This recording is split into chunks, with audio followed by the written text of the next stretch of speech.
Hello అందరికీ, అందరు ఎలా ఉన్నారు? అందరూ బాగున్నారా? పెద్దల మాట చద్దన్న మూట అంటారు కదా. నేను ఇలా చద్దన్నమే చేసుకుంటున్నాను.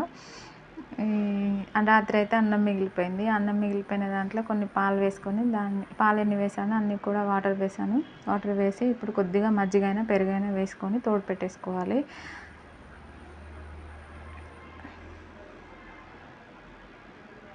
ఇలా వేసి బాగా కలుపుకొని దాంట్లో ఉల్లిపాయలు 4 ముక్కలు కట్ చేసి వేసుకోవాలి. ఇష్టం ఉంటే పచ్చిమిర్చి కూడా వేసుకోవచ్చు, నేను వేయలేదు.